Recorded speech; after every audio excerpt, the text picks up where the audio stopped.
कहानी के शुरुआत में हमें रास्ते में जाते हुए दो बसेस को दिखाया जाता है। उस बस में बहुत सारी फीमेल स्टूडेंट्स होती हैं, जो वे सभी अपने क्लास के लिए जा रही होती हैं। उन्हीं में से एक का नाम मित्सुको था, जो दिखने में काफी प्यारी थी। वो अपनी नोट्स बुक में कुछ लिख रही होती है। तब उसकी फ्रेंड्स उससे कहने लगती हैं कि क्या तुम हर वक्त लिखती रहती हो? क्या मिलेगा इस तरह की नोट्स बनाने से? यहाँ देखो सभी लोग एंजॉय कर रहे हैं, तुम भी क्यों नहीं करती? ये कहकर उसकी फ्रेंड उसकी नोटबुक को छीन लेती है और उसका पेन नीचे गिर जाता है। और वो अपना पेन उठाने के लिए जैसे ही झुकती है, तभी हम देखते हैं कि उस समय कोई चीज बहुत तेजी से आती है और उस लड़कियों के साथ उन दोनों बसेस को आधे पर से ही काट देती है, जिसकी वजह से सारी की सारी लड़कियां दो हिस्सों में कट जाती हैं। इसी के साथ जैसे ही मित्सुको ऊपर उठती है, तब यह देखकर काफी हैरान हो जाती है कि यह क्या हो गया। अब क्योंकि वो नीचे पेन लेने के लिए झुकी थी, इसीलिए बच गई थी। यह देखकर बहुत ज्यादा डर जाती है और बस से उतरकर भागने लगती है। यहाँ पर हमें पता चलता है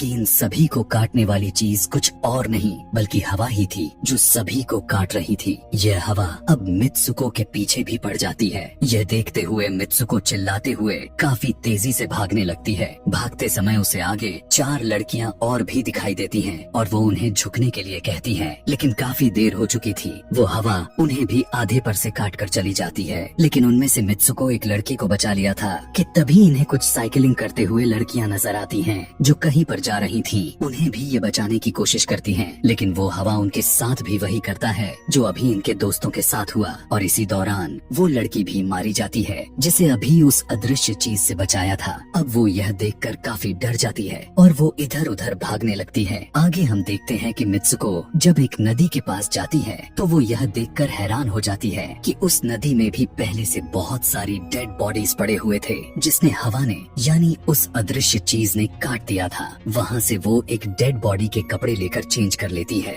अगले सीन में हम देखते हैं कि मित्सुको चलते चलते एक स्कूल में पहुँच चुकी है, जहाँ पर और भी बहुत सारी फीमेल स्टूडेंट्स थीं। उनका यूनिफॉर्म मित्सुको के यूनिफॉर्म से काफी डिफरेंट था। यानी यह भी था कि वो तो उनके स्कूल के स्टूडेंट तो नहीं थी कि तभी एक लड़की मित्सुको के पास आती है और उससे कहने लगती है कि तुम कैसी हो। दरअसल देखा जाए तो वो लड़की उसकी बेस्ट फ्रेंड थी, लेकिन मित्सुको उससे पूछती है कि क्या तुम सच में मेरी बेस्ट फ्रेंड हो, क्योंकि उसे कुछ भी समझ में नहीं आ रहा था कि उसके साथ हो क्या रहा है। वो काफी सदमे में थी। यहाँ पर हम यह भी जान पाते हैं कि मित्सुको और उसकी बेस्ट फ्रेंड काफी ज्यादा एक दूसरे को प्यार करती हैं कि तभी वहीं पर तेज हवा चलती है और मित्सुको डर कर बिल्डिंग के अंदर चली जाती है। उसकी बेस्ट फ्रेंड को कुछ भी समझ में नहीं आ रहा था कि ये हो क्या रहा है। वो मित्सुको से पूछने लगती है कि तुम इतना ज्यादा कांप क्यों रही हो और इतना ज्यादा डरी क्यों हो, तुम्हें हो क्या गया है। तब मित्सुको अपने बेस्ट फ्रेंड को सब कुछ बता देती है कि किस तरह से एक हवा का झोंका आया और उसके स्कूल के सभी स्टूडेंट्स को काट कर चली गई। यह सुनकर उसकी दोस्त उसे विंडो के पास ले जाकर उसकी हाथ बाहर निकाल कर कहने लगती है कि ये देखो, ये बस हवा है और कुछ नहीं। यहाँ पर मित्सुको के दिल को कुछ शांति मिलती है और इसे लगने लगता है कि शायद ये मेरा ख्वाब ही हो सकता है। जिसके बाद मित्सुको का बेस्ट फ्रेंड अपने दो और दोस्तों को लेती है और क्लास को बंद करने का प्लान बनाती है। जैसे ही ये चारों क्लास के बाहर जाने के लिए निकलने ही वाली होती हैं कि तभी वहाँ पर उनकी टीचर आ जाती हैं और उन्हें देख लेती हैं, लेकिन वो चारों वहाँ से भाग जाती हैं। वे चारों भागते भागते एक लेक पर आ जाती हैं। वहाँ पर मित्सुको की बेस्ट फ्रेंड अपने दोनों दोस्तों को भी उसके ख्वाब के बारे में बताती है। तभी उनमें से एक लड़की कहती है कि हो सकता है कि यह सच हो,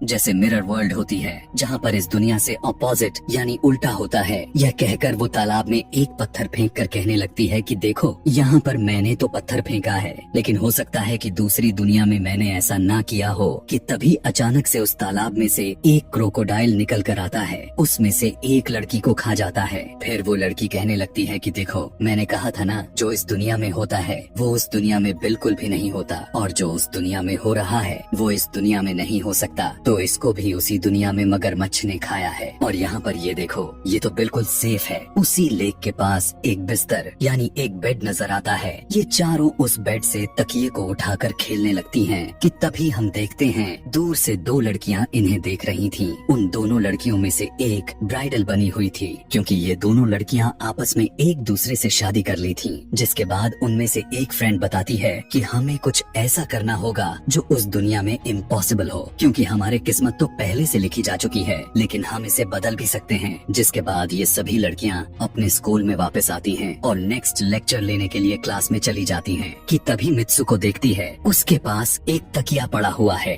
अब जैसे ही वो इस तकिए को उठाने के लिए नीचे झुकती है कि तभी उसकी टीचर पूरे क्लास में गन से फायर करने लगती है और जैसे ही मित्सुको उस तकिए को उठाकर ऊपर देखती है तो उसके क्लास के सभी लड़कियां मारी जा चुकी होती हैं और यहाँ पर एक बार फिर वो बच जाती है जैसे पिछली बार अपने ड्रीम्स में बच गई थी। मित्सुको की टीचर उसके पास आकर कहती है कि तुम्हारी हिम्मत कैसे हो गई, इस क्लास को बंद करने की तुम्हारा भी मरना तय है। कि तभी उसी वक्त दो लड़कियां और आ जाती हैं और मित्सुको को बचाकर वहाँ से भागने की कोशिश करती हैं, लेकिन एक दूसरी टीचर वहाँ पर आकर उन दोनों लड़कियों को मौत के घाट उतार देती है। अब जितने भी स्टूडेंट्स की जान बच गई थी, मित्सुको उनके साथ बाहर भागने लगती हैं, लेकिन स्कूल की सभी टीचर्स उन सभी लड़कियों पर फायरिंग करने लग जाती हैं। अब यहाँ पर फायरिंग के दौरान सभी लड़कियाँ जैसे ही वहाँ से बाहर आती हैं, तो यहाँ पर हवा उन्हें काट देती है। यहाँ पर अब मित्सुको यहाँ पर एक बार फिर से अकेली रह जाती है और वो वहाँ से भागकर क्राउड एरिया से होता हुआ पुलिस स्टेशन में जाती है। वो वहाँ पर सब कुछ बताने लगती है। उसकी यह बात सुनने के बाद पुलिस वाली लड़की उससे कहती है कि लेकिन तुमने स्कूल वाली कपड़े तो नहीं पहने हुए हैं। और जब वो उसके सामने एक मिरर को रखती है तब मित्सुको उस मिरर में देखती है कि वो तो एकदम से बदल गई होती है और लोग उसे मित्सुको के नाम से नहीं बल्कि उसे किसी और नाम से बुला रहे थे। यहाँ पर हमें पता चलता है कि उसकी शादी होने वाली थी। तब वही पुलिस ऑफिसर उसे उसकी शादी के लिए लेकर जाती है। यह देखकर आसपास के लोग उसे कॉन्ग्रेचुलेशंस दे रहे थे। अब जैसे ही वे सभी उसे लेकर चर्च पहुँचते हैं तो मित्सुको को बेस्ट फ्रेंड भी वहीं पर मौजूद होती है। मित्सुको उससे पूछने लगती है कि यह सब मेरे साथ क्या हो रहा है। तब उसकी दोस्त उससे कहती है कि अभी खामोश रहो, हम अभी किसी के कंट्रोल में हैं। बस जैसा मैं कहूँ तो तुम वैसा ही करो। और यह कहते हुए वो उसका वेडिंग ड्रेस पहनाती है और उसे वहाँ जाने के लिए कहती है। अब जैसे ही वो अपनी मैरिज सेरेमनी के लिए आगे बढ़ती है तो वहाँ की सभी लड़कियाँ उसका मजाक उड़ाने लगती हैं। यह देखकर उसकी बेस्ट फ्रेंड एक एक करके सभी को मारना शुरू कर देती है। जिसके बाद जैसे ही मित्सुको आगे बढ़ती है तो उसके ग्रूम की जगह एक ताबूत खड़ा हुआ नजर आता है। उस ताबूत को खोले जाने पर एक बड़ा पिग बाहर निकल कर आता है। मित्सुको उसे देखकर काफी ज्यादा डरने लगती है और एक टूटी हुई बोतल से उस पर अटैक कर देती है। जिसके बाद मित्सुको और उसकी बेस्ट फ्रेंड चर्च से भागते हुए बाहर आ जाती हैं। यहाँ गेट पर भी दो लड़कियाँ इन्हें रोकने की कोशिश करती हैं, लेकिन मित्सुको की बेस्ट फ्रेंड इन्हें मारकर वहाँ से भाग जाते हैं। उधर मित्सुको दूसरी तरफ भाग रही थी क्योंकि अब उसे लगने लगा था कि उसके साथ कुछ ज्यादा ही गलत हो रहा है। आगे जाने पर एक और मिरर में खुद को देखती है तो वो एक बार फिर से खुद को बदला हुआ पाती है। अब जिस जगह पर मित्सुको थी वहीं पर रेस हो रही थी कि तभी उसके पास कुछ लड़कियां आकर उससे कहने लगती हैं कि तुम तो बहुत अच्छी रेसर हो, खड़ी क्यों हो, भाग क्यों नहीं रही। और जब वो भागना स्टार्ट करती है तब वो खुद में काफी एनर्जी फील करने लगती है। जिसके बाद मित्सुको रेस जीतने की पूरी कोशिश करने लगती है। भागते समय उसे अपने डेड फ्रेंड्स भी नजर आती हैं जो कुछ वक्त पहले उसके स्कूल में मारी जा चुकी थी। कि तभी उसी वक्त उसकी बेस्ट फ्रेंड भी आ जाती है।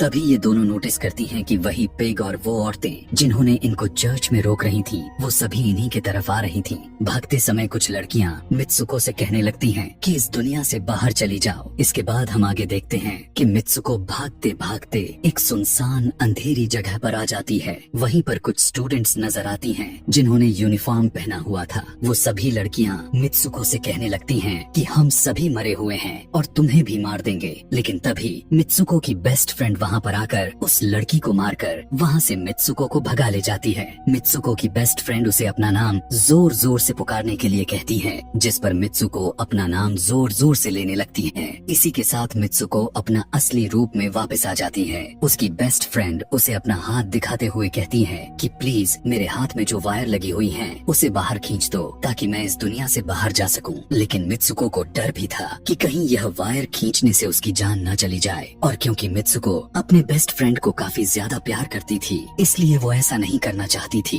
लेकिन ज्यादा उसे फोर्स करने पर वो उसकी वायर्स खींच देती है। वायर खींचते ही उसकी बेस्ट फ्रेंड की बॉडी दो हिस्सों में बट जाती है और तभी उसी वक्त उसे एक गेट नजर आती है। उस दरवाजे से बाहर आने पर वो देखती है कि अब वो आदमियों की दुनिया में आ चुकी है। वहीं पर उसके पोस्टर्स भी लगे हुए थे। जिस पोस्टर को कुछ लड़के देख रहे थे तभी एक लड़का मित्सुको के पास आकर कहता है कि तुम तुम फ्यूचर में हो। इस बात को सुनते ही वो बेहोश हो जाती है। कुछ टाइम के बाद जब उसे होश आता है तब वो आगे बढ़ती है। तब वो देखती है कि एक बूढ़ा आदमी गेम खेल रहा होता है और उसी गेम में मित्सुको वही कैरेक्टर नजर आती है जो अभी बनी हुई है। मित्सुको को देखते ही बूढ़ा आदमी कहने लगता है कि मैंने ही इस गेम को बनाया है और मैं ही हूँ जो तुम लोगों को कंट्रोल कर रहा हूँ। तुम तो बहुत पहले मारी जा चुकी थी, लेकिन मैंने तुम्हारा डीएनए लेकर तुम्हें फिर से बनाया। मित्सुको को जब यह बात सुनकर उसे पता चल जाता है कि यह एक गेम है तो उसे लगता है कि शायद मैं अभी भी अपने दुनिया में जा सकती हूँ। कि तभी उसी समय एक आदमी आता है और मित्सुको को अपने पास बुलाने लगता है। तब वो बूढ़ा आदमी मित्सुको से उसकी आखिरी लेवल को कंप्लीट करने के लिए कहता है।